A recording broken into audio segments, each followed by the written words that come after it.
Elinta, ya. Kamu ujian atau dicoba?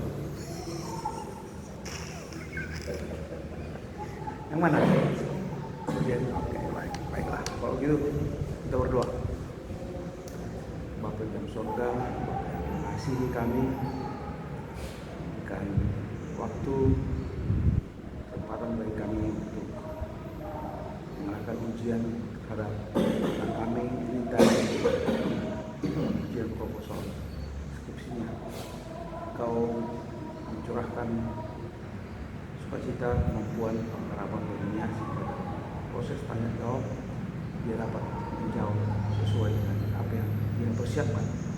Dan ini meneguhkan imannya bahwa Tuhan betul campur tangan untuk menyatakan kebaikan walaupun lewat ujian itu sendiri. Terima kasih Bapak Yesus kami berdoa. Amin. Silakan Elinta Ginting mengurai judul skripsimu ini, apa ini tantangannya, apa ini sukacitanya, dan apa ini faedahnya bagi kita yang menghadapi ujian dan pencobaan. Oke, silakan 3 ke 5 menit. Terima kasih atas kesempatan yang telah diberikan oleh Bapak Dosen kepada saya. Adapun judul yang saya angkat di dalam seminar proposal saya yaitu ujian dan pencobaan, dengan subjudul suatu tinjauan eksegese historis kritis tentang ujian dan pencobaan berdasarkan Yakobus 1 ayat 12 sampai 18 dan implementasinya pada kehidupan warga gereja masa kini. Dalam latar belakang masalah, di dalam kehidupan orang Kristen tidak terlepas dari yang namanya pencobaan. Pencobaan merupakan sebuah kata dalam bahasa Indonesia yang bermakna suatu cobaan, ujian, dan ujukan. Jadi di dalam Alkitab sendiri ataupun pemahaman orang Kristen sering dibahas dalam 2 hal mengenai pencobaan ini, yaitu mencobai dan menggodai. Dan juga pencobaan di sini memiliki arti yang berbeda antara mencobai dan menggodai, dan juga menunjukkan sisi negatif dan positif. Jadi pencobaan yang positif ini datangnya dari Allah, di mana dalam bentuk ujian yang memberikan dampak pertumbuhan secara spiritual ataupun sifatnya membangun. Sedangkan pencobaan yang negatif ini berasal dari iblis yang memberikan dampak untuk menghancurkan pertumbuhan spiritual ataupun sifatnya ini merusak. Jadi bentuk-bentuk pencobaan dari Allah bersifat menguji ataupun ujian ini memang sering dalam bentuk penderitaan, kepahitan, kesengsaraan, tetapi berujung dengan kemanisan ataupun kebahagiaan serta tahan uji. Tetapi dari iblis yang bersifat menggodai, yaitu dimulai dengan keindahan, kenikmatan, kesenangan, tetapi ini berujung dengan kepahitan, penyesalan, dan kehancuran. Jadi adapun kata pencobaan yang dipakai oleh Yakobus, permasalahannya dan juga kontribusinya, cara mengatasi, memahami perkataan-perkataan itu, ujian dan pencobaan itu yang perlu kami lihat. Intinya ya, gue baca semua. Ya, jadi di dalam kehidupan saat ini banyak orang merasa bahwa ketika dia mengalami masalah ataupun pencobaan itu dalam kehidupannya, dia merasa bahwa masalah itu, pencobaan itu datang dari Allah. Tetapi bisa kita pahami, pencobaan itu bisa datang dari diri sendiri ataupun ulah kita sendiri. Misalnya ada seseorang yang meninggal karena penyakit kanker, di mana dia telah berpuluh-puluh tahun merokok. Jadi dia meninggal karena penyakit tersebut. Ataupun ada seseorang yang kehilangan kekayaannya. Bisa saja dia kehilangan kekayaannya karena kerakusannya, di mana dia ingin memiliki lebih dan lebih lagi. Jadi ketika seseorang jatuh ataupun mengalami pencobaan, dia merasa bahwa itu adalah dari Allah sendiri. Tetapi sebenarnya itu adalah dari perbuatan dia yang membawa dia ke dalam kehancuran ataupun yang membuat dia itu jatuh ke dalam dosa. Dan di dalam Yakobus 1 ini ayat 12 dikatakan bahwa Allah tidak dapat dicobai oleh siapapun. Jadi juga Allah tidak mendatangkan kejahatan. Jadi di dalam latar belakang masalah ini, inilah yang saya angkat mengenai ujian dan pencobaan, supaya di dalam kehidupan warga gereja ataupun orang Kristen, mereka itu tidak memiliki pandangan yang salah ketika ketika mereka itu mendapatkan pencobaan ataupun masalah di dalam kehidupan mereka. Mungkin ini Pak yang bisa saya utarakan. Oke, baik. Terima kasih Anita. Penting yang sudah menguraikan judul, kemudian ya sedikit tentang percobaan dan ujian dan percobaan dan maknanya. Terima kasih itu. Hanya sebelum saya sampaikan kepada dosen teman penguji, bahasa Yunaninya ujian dan pencobaan itu apa dalam bahasa Yunani? Kalau yang saya cari Pak, kalau pencobaan itu pirasmos. Pirasmos? Iya Pak. Sedangkan kalau ujian itu dokimion. Apa? Dokimion. Dokimos.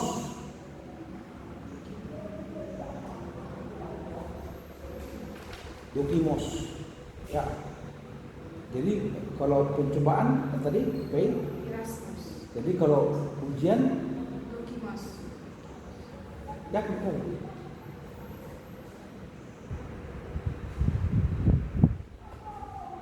Yakin kau itu? Oke, di mana itu tertulis kata ujian itu dalam teks ini?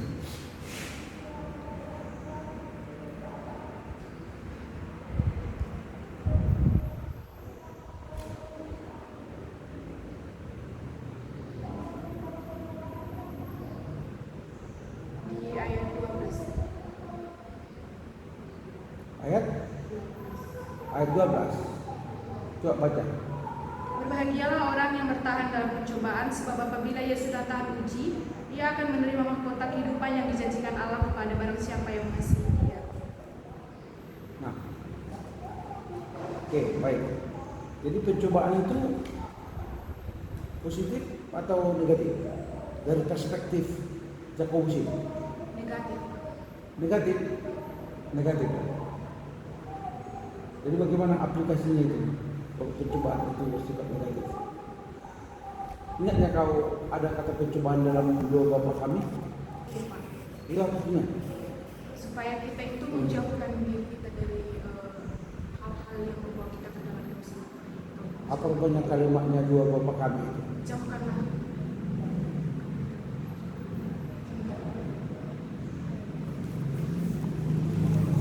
Mengaku dulu, mengaku. Ingat dulu doa Bapa kami. Mau Janganlah membawa kami ke dalam pencobaan. kepada siapa dia lamatkan itu? Kepada Yesus. Buat Tuhan ya, kepada Allah. Nah sementara yang kau sebutkan tadi, pencobaan itu adalah pencobaan itu datang dari iblis ya. Iya, Pak. Nah, kalau di doa Bapa kami gimana? Pencobaan datang dari Allah kan? Janganlah kami bawa dalam pencobaan. Kan bukan dia berbicara kepada iblis kan? Tapi lepaskanlah kami dari penjara. Bagaimana kau memaknai itu?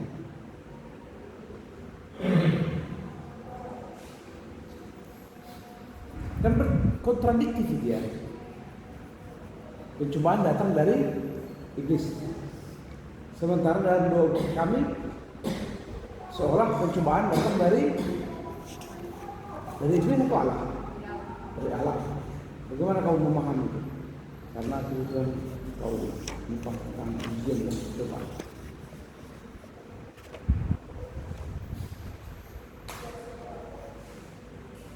Nah, kau nggak bisa jawab karena apa? Karena nggak kuat pemahaman ini tentang perasmos. Itu kuasai itu. Apa itu arti perasmos? Kemudian dalam kaitan ini lihatlah apa itu kata pencobaan baik dalam perjanjian lama, perjanjian baru ini salah satu. Atau lihat lagi kata-kata yang sinonim dengan itu. Nah, yang kedua Bagaimana rupanya konteks Yakobus ini sehingga dia mengatakan seperti itu, berbahagialah orang yang bertahan dalam pencobaan, sebab apabila ia sudah tahan uji, ia menerima mahkota kehidupan yang dijanjikan Allah dan siapa yang mengasihi dia.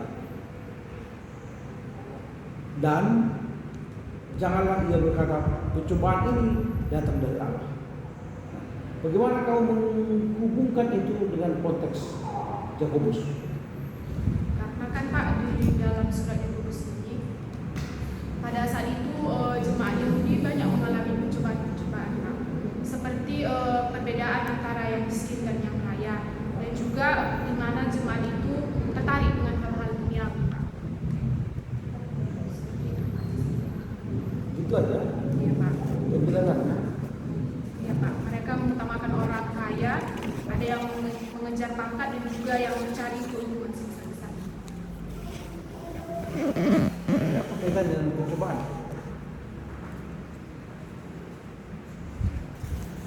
Jadi kaitannya dengan pencobaan, Pak, seperti yang saya katakan tadi, pencobaan itu berasal dari iblis karena kalau yang namanya mengejar pangkat dan juga mengejar hal-hal duniawi itu merupakan pencobaan dari iblis yang membawa kepada sebuah kehancuran. Jadi kalau di dalam prakteknya, apalah makna dari judul itu? Di dalam praktek itu, Pak, supaya orang Kristen itu tahu ketika ada masalah itu apakah itu memang benar ujian dari Allah yang awalnya itu memang sakit tetapi pada ujungnya berujung dengan kemanisan, atau memang percobaan itu dari dirinya sendiri yang berawal dari kemanisan kebahagiaan tetapi berujung pada kehancuran.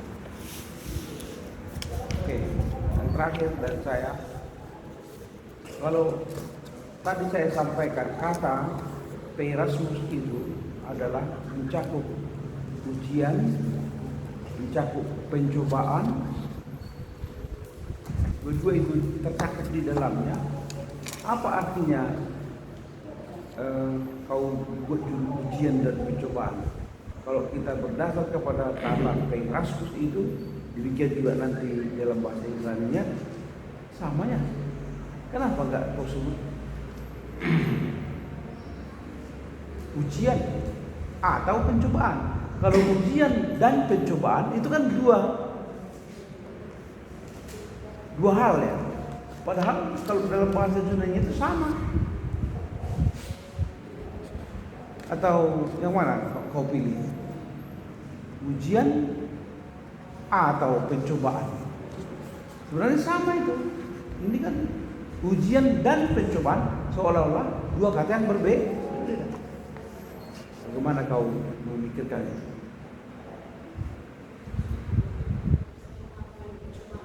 Pencobaan. Jadi kau nanti akan ya mengubah itu pencobaan suatu historis tentang kritis tentang pencobaan berdasarkan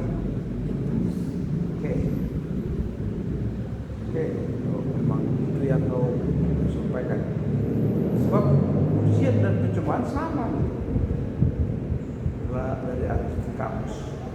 Oke, baik, kepada teman sejawat mempersilahkan dan ya pertanyaan masukan kepada Erin Taginti. Silakan sesuai dengan nomor urut di sini. Bentar ya.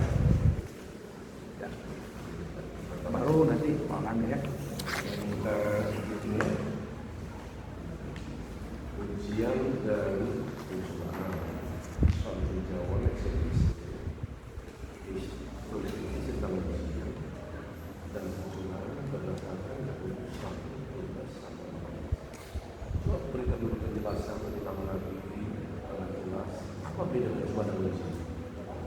Jadi Pak, yang saya ketahui mengenai ujian dan pencobaan, ujian itu adalah dari Allah.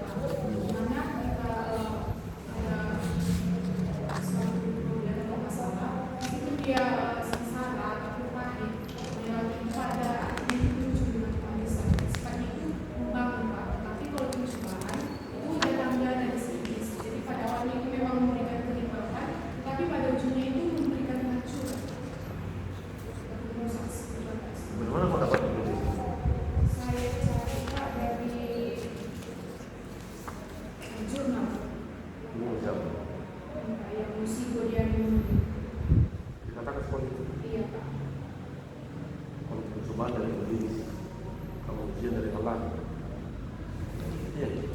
baca dulu 31 ayat 12. Berbahagialah orang yang bertahan dalam pencobaan, sebab apabila ia sedang teruji, ia akan menerima mahkota kehidupan yang dijanjikan Allah kepada barang siapa yang Ya, mengasihi. kenapa pada kalimat pertama dibilang tahan pencobaan? Sebab apabila sudah tahan uji, dia akan menerima mahkota kehidupan. Nah, itu kalau lihat bagaimana? Sama fokusnya, atau yang berbeda fokus. Kenapa dikatakan berbahagialah mereka yang bertahan dalam pencobaan? Sebab apabila ia sudah tahan uji, katanya kan? Pertama kali katakan pencobaan.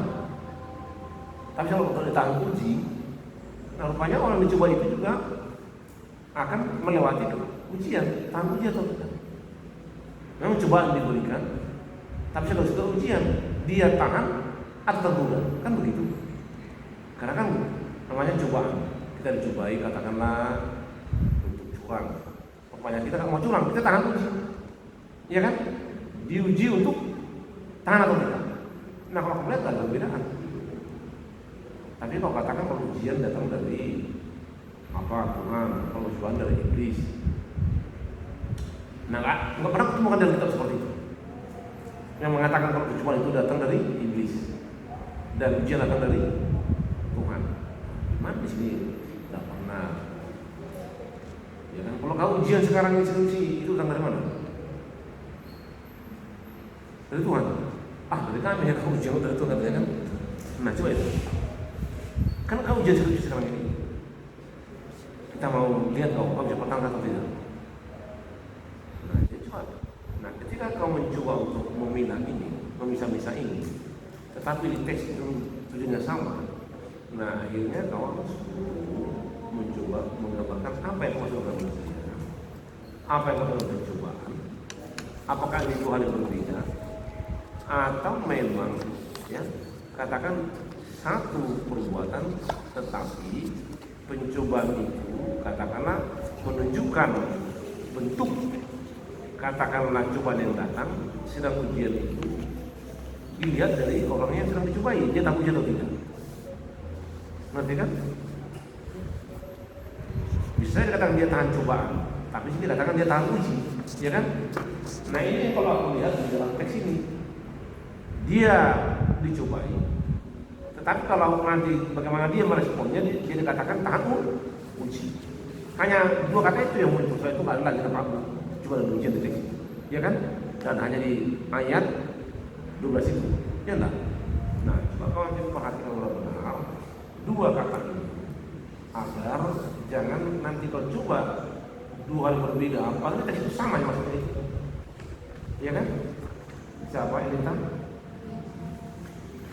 Nah, coba lihat ini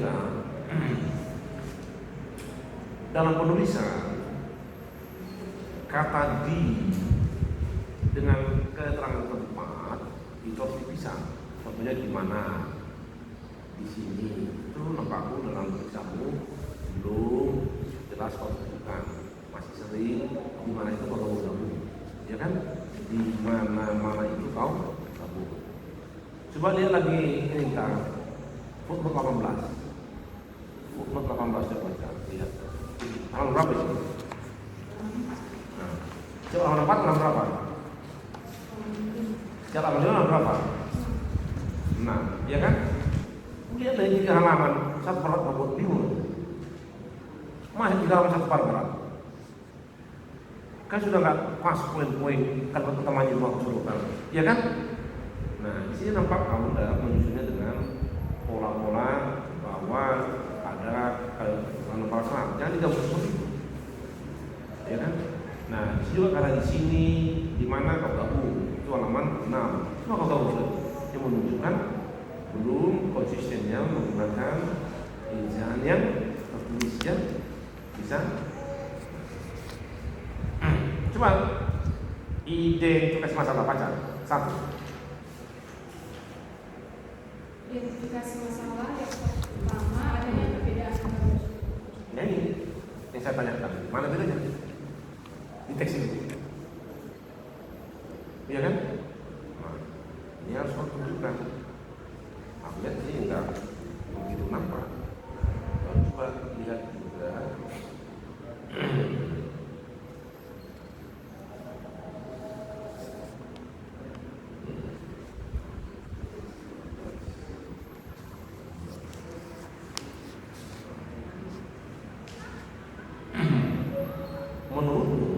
dalam kehidupan jemaat sekarang, apakah perubahan ini sudah terlalu besar sehingga mereka nggak tahu?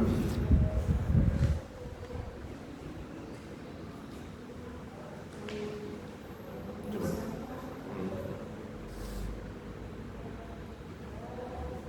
Perlunya pencobaan perlu. Ada mereka nampak atau tidak kan gitu kan? Perlunya pencobaan. Pernahnya orang dicobai melebihi kekuatannya? Enggak kan? Nah kalau pernahnya orang dicobai melebihi kekuatannya, makanya yang dinampakkan hanya kita ketahui dia tahan ujian gitu. Karena pernah Tuhan memberikan apa? Manusia itu menghadapi pencobaan lebih daripada kekuatan kita. Nah ini harus kau lihat bagaimana kamu nanti menggambarkan ujian itu. Enggak ada yang terlalu besar cobaan. Tapi manusia itu kadang-kadang yang menyerah, ya kan? Nah ini juga harus kau lihat dari kejadian, karena ada cara Allah mencobaan, ya kan? Suatu Hawa dicobai. Pernah kau baca kejadian? Iya, dia itu dipaksa atau hanya digoda aja? Nah, langsung dia apa? Jatuh kan? Nah jadi kan gak berat, gak dipaksa sama ular dia, atau dinotis, tapi dia hanya digoda. Tapi waktu digoda dia gak tahan uji, iya kan? Tergoda. Nah di sini kita lihat bahwa memang sejak manusia diciptakan tidak pernah lepas dari apa pencobaan, ya kan? Masalahnya manusia tahu uji atau tidak, itu yang penting.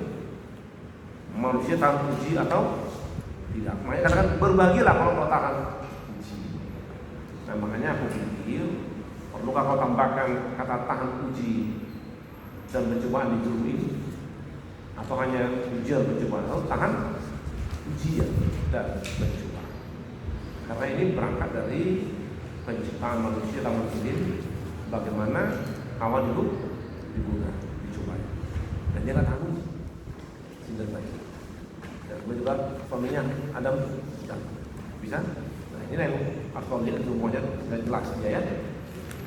Oke Pak Ismail, saya. Oke, baik Pak Watara. Silakan Pak Ramli. Ya, terima kasih pada Pak JSP dan selamat buat Elinta Ginting. Saya sudah membaca hal-hal teknis ya, supaya menulis karya ilmiah itu hindarilah membuat sebuah berita itu 4 lembar satu paragraf. Halaman 1 sampai 4 itu satu paragraf. Itu tidak ilmiah gitu ya. Satu paragraf itu hendak menyampaikan satu gagasan. Jadi kalau kamu sampai 4 halaman menyampaikan satu gagasan itu terlampau lama. Jadi buatlah sebuah gagasan itu dalam alinea yang singkat, pendek ya, tak usah panjang. Hanya untuk menjelaskan pencobaan kau butuh 4 halaman, panjang sekali. Jadi ini kurang baik. Nanti buatlah paragraf-paragraf baru. Setiap paragraf itu ada ide yang sedang kamu sampaikan. Gitu ya. Itu cara teknis ini. Lalu setiap menulis Alkitab, misalnya 1 Petrus, Yakobus, buat spasi. 1 Yakobus 1 titik spasi 1 sampai 2 misalnya.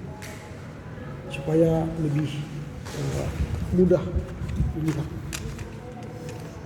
Kemudian di halaman 5 juga gitu, panjang sekali paragrafnya.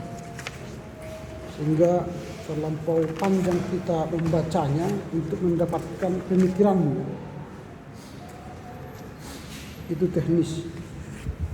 Lalu catatan kaki, nama kota, USA misalnya itu United States of America sama dengan NKRI di kita. Jadi luas sekali itu.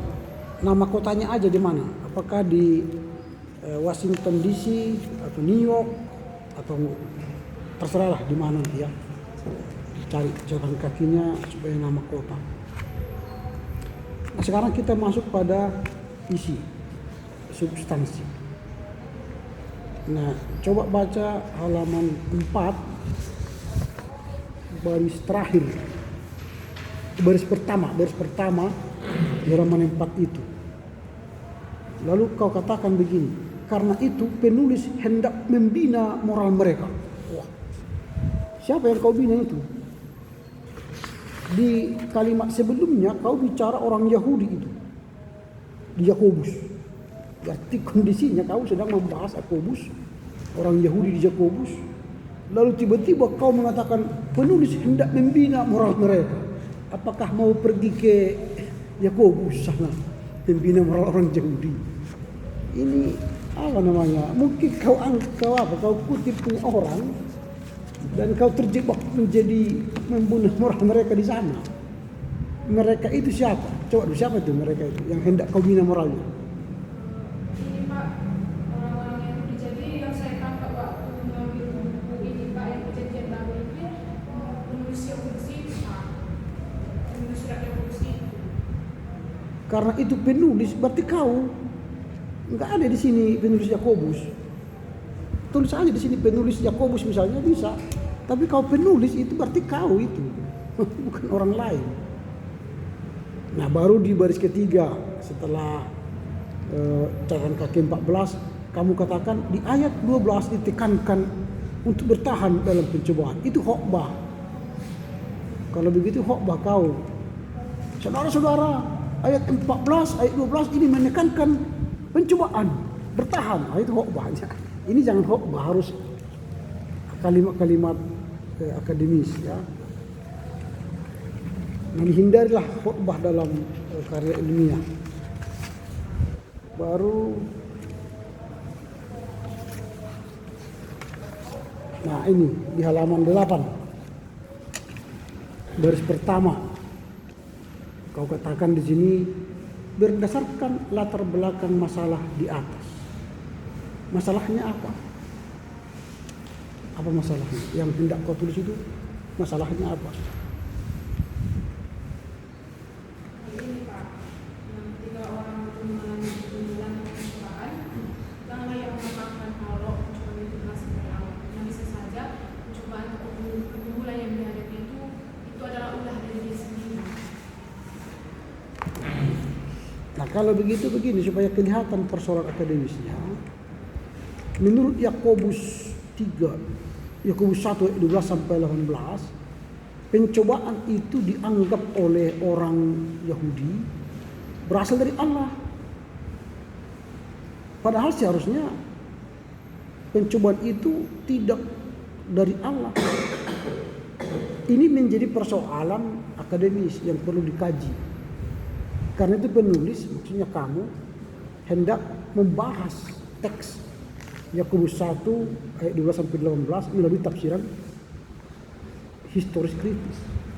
Sehingga nanti kita akan melihat jelas apakah pencobaan itu memang benar-benar dari Allah atau bukan berdasarkan pemikiran Yakobus.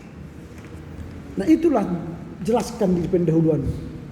Ada pertentangan paham antara penulis antara orang Kristen yang hidup pada zaman Yakobus dan atau mungkin juga pada zaman sekarang tentang pengujian dan pencobaan itu apakah berasal dari Allah atau dari manusia.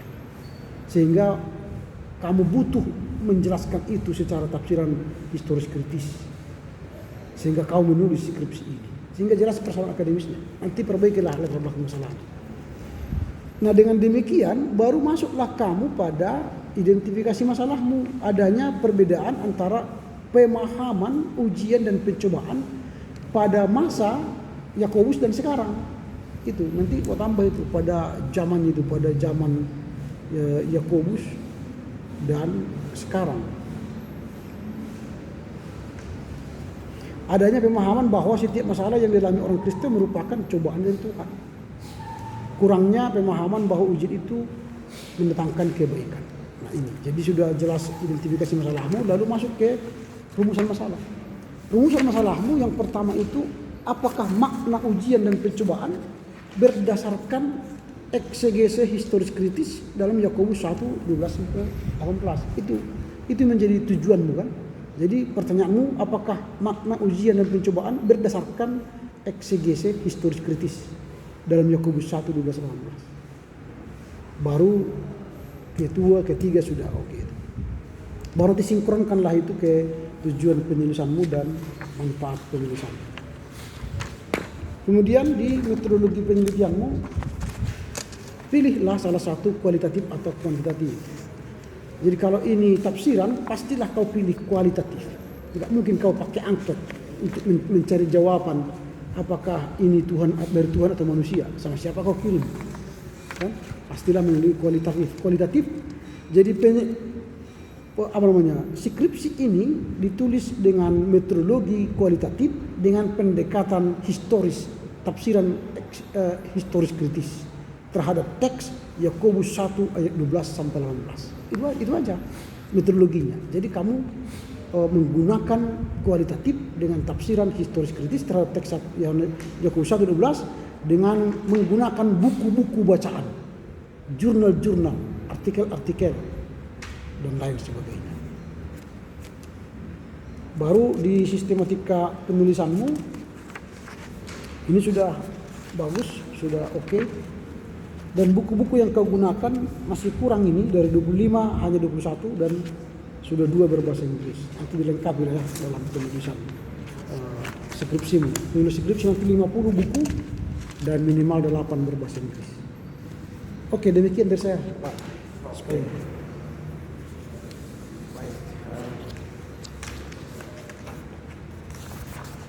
Jadi kepada peminta harus tegaskan mana yang kau pilih, ujian dan atau percobaan.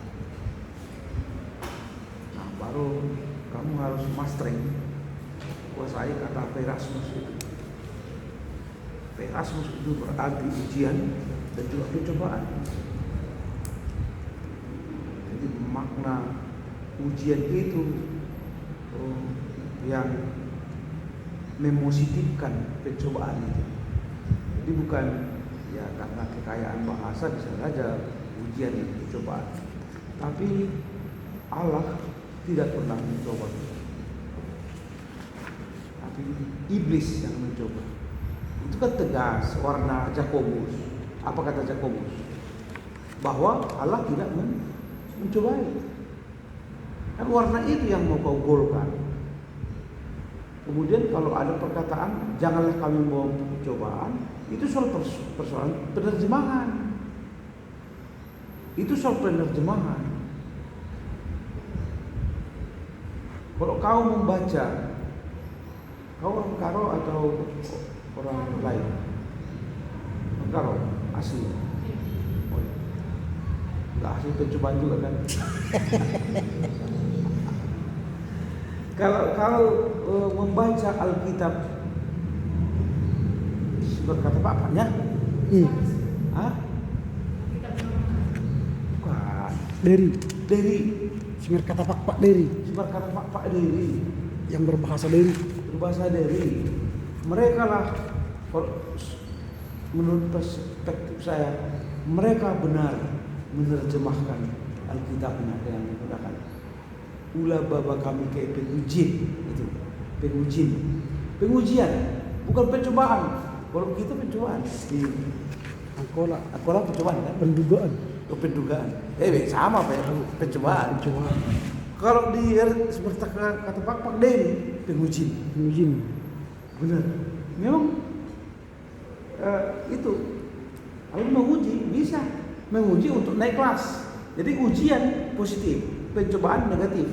Makanya Allah tidak pernah mencoba, tapi menguji ya bisa. Nah, persoalan-persoalan seperti itu perlu tahu bertanya. Baru yang terakhir, kau membaca skripsi yang hampir mirip seperti ini? Ya, ada? Ya lah, siapa itu? Ada di sini, di literatur ini. Harusnya masuk ya. Footnote ini. Tahu. Pak, yang sama footnote 5 Pak. Footnote nomor Dan 5. 1, Dan 5. nomor 5. 5 siapa? Mana saya dulu? Manasih dulu Di kampus kita sudah ada. di kampus kita. Masuk dulu di kampus kita. Enggak, ini bukan Kalau di kampus. kampus kita Ada. Saya sudah bimbing. Saya juga membimbing itu. Iya, pencobaan di kasus Gunung Sinadu. Saya pencobaan yaitu bermirip. Makanya saya tahu itu dalam bahasa Dairi itu uji dia pakai dalam Matius dalam. Tahun yang lalu atau 2 tahun yang lalu ya? Nah, jadi maunya kau baca itu tapi bukan kau duplikasi, tapi apa yang kurang dari sana itu deh yang kau akan lengkapi kan begitu. Jadi jangan sempat nanti ditemukan ini adalah duplikat. Saya pentingnya kok ada juga skripsinya sama saya. Saya juga pembimbingnya waktu itu. Sama, teksnya sama. Oke, jadi kau harus jeli, jangan kau bawa kami dalam percobaan. Kau strategi. Kalau untuk kami bawa kau ke dalam ujian, wajar untuk naik rank kan begitu. Ya, Oke, Pak, kalau mau coba kita. tapi jangan bawa kami dalam percobaan. Bisa? Kita? Oke, sampai di sini terima kasih kepada teman dosen. Kaulah minta yang mengakhiri teman dengan doa. Jadi sebelum Aku pernah dulu. Kau Jadi sebelum untuk ujian saya berangkat sekitar kali ini mari kita saling berdoa.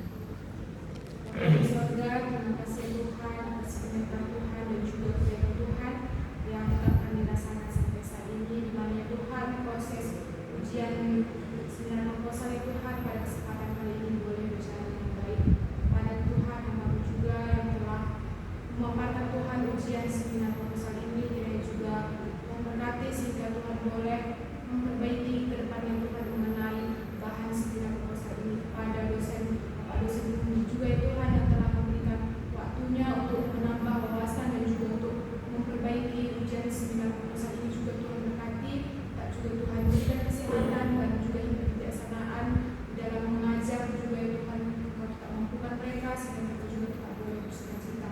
Terima kasih Tuhan Yesus yang baik untuk hari ini kami serahkan ke dalam tangan kasihan-Mu. Nama Tuhan Yesus kami benar mengucap syukur. Amin. Amin. Amin. Oke. Terima kasih.